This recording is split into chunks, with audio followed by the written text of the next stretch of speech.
బలహీన వర్గాలకు ఏం చేయబోతా ఉన్నాము?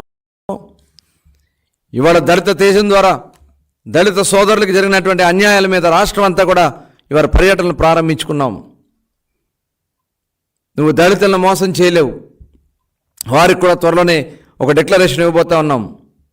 మహిళలకి, యువతకి, నిరుద్యోగులకి, ఉద్యోగస్తులకి అందరినీ మోసం చేసావు. ఉద్యోగస్తుల్ని ఒక బానిసలుగా వాడుకున్నావు. మీకు ఎందుకన్నా సిపిఎస్ వారం రోజుల్లో సిపిఎస్ రద్దన్నావు. ఇవాళ ఎన్ని వారాలైనాయి? 60 నెలలు కాబోస్తా ఉంది. ఇది మోసం కదా జగన్మోహన్ రెడ్డి గారు? ప్రతి సంవత్సరం జాబ్ క్యాలెండర్ అన్నావు. ఏది జాబ్ క్యాలెండర్? 5 సంవత్సరాలు అయింది. ఎవరికన్నా ఒక్కరికన్నా ఉద్యోగాలు ఇచ్చావా? ప్రతి సంవత్సరం మెగా డిఎస్సి అన్నావు. ఇప్పుడు ఏదో డిఎస్సి అని చెప్పి మళ్ళీ కళ్ళబొల్లి మాటలు చెప్తా ఉన్నావు. ఎన్నికలకి వారం 15 రోజుల్లో నోటిఫికేషన్ రాబోతా ఉంటే ఇప్పుడు డిఎస్సి నిర్వహిస్తానంటున్నావు. ఇది మోసం కాదా? పచ్చి అబద్ధం కాదా? ఇవాళ మహాతల్లి భువనేశ్వర్ గారు తిరిగి ప్రజల్ని వాళ్ళ సాధక బాధల నుంచి ఆవిడ పరామర్శలు చేస్తా ఉంటే సిగ్గు లేకుండా నువ్వు అసెంబ్లీలో మాట్లాడించిన దుర్మార్గుడివి నువ్వు జగన్మోహన్ రెడ్డి. ఇవాళ ఆ మహాతల్లి గురించి నువ్వు మాట్లాడుతూ ఉన్నావు. సొంత బాబాయిని అతి కిరాతకంగా హత్య చేసినటువంటి నీకు కుటుంబ విలువలు ఏం తెలుసు?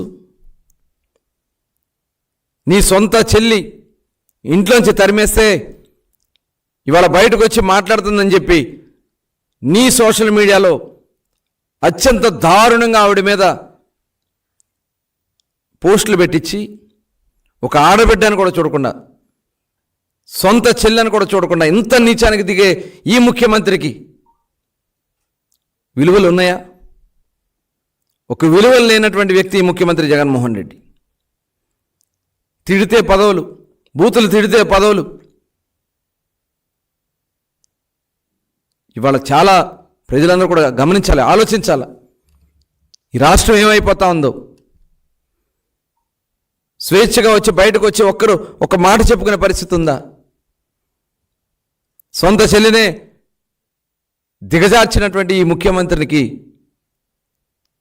అసలు విలువలు ఉన్నాయా? దయచేసి ప్రజలందరూ కూడా ఆలోచించాలని. ఆల్రెడీ వాళ్ళ వైఎస్ఆర్ పార్టీ నాయకులకి అర్థమైంది, పరిస్థితులు అర్థమైంది కాబట్టి ఒక్కొక్కరు మొహం చాటేస్తూ ఉన్నారు. పోటీకి అందరూ కూడా వెనకబడిపోతూ ఉన్నారు. ప్రకటించినటువంటి అభ్యర్థులే పారిపోతూ ఉన్నారు. బతులు ఆడుకుని బామాడుకుని ఎవరినో తీసుకొచ్చి పోటీల్లో పెట్టి నిలబెట్టాలని నువ్వు ప్రయత్నం చేస్తూ ఉన్నావు.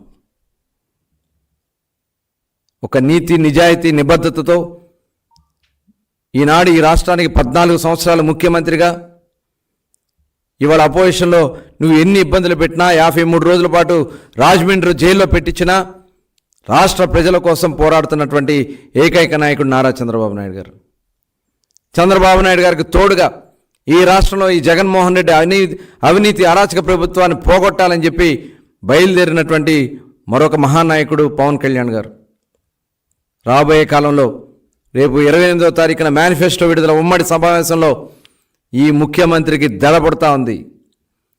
ఇవాళ తెలుగుదేశం, జనసేన జరుగుతున్నటువంటి ఈ ప్రభంజనాన్ని చూసి ఈ ముఖ్యమంత్రికి దడపుట్టే ఇలాంటి తప్పుడు మాటలు చేస్తూ, తప్పుడు వాగ్దానాలు ఇస్తూ, తప్పుడు ఇళ్ల స్థలాలను పెట్టి ఇవాళ జరిగినటువంటి గతంలో 5 సంవత్సరాల క్రితం నిర్మాణం చేసినటువంటి G+3 ఇళ్ళు దాదాపు 2.5 లక్షల పైన ఇచ్చాం. ఆ ఇళ్ళు ఇస్తానికి మీకు మనసు రాదు. ఈ మోసాలు దాగవు, జరగనివ్వం. రాష్ట్రాన్ని కాపాడుకుంటాం. మళ్ళీ ఈ రాష్ట్రానికి ఒక స్వచ్ఛమైనటువంటి ప్రభుత్వాన్ని అందించడానికి మేము సిద్ధంగా ఉన్నాం. ప్రజలు కూడా సిద్ధంగా ఉన్నారని చెప్పి ఉండాలని చెప్పి నేను కోరుతా ఉన్నాను.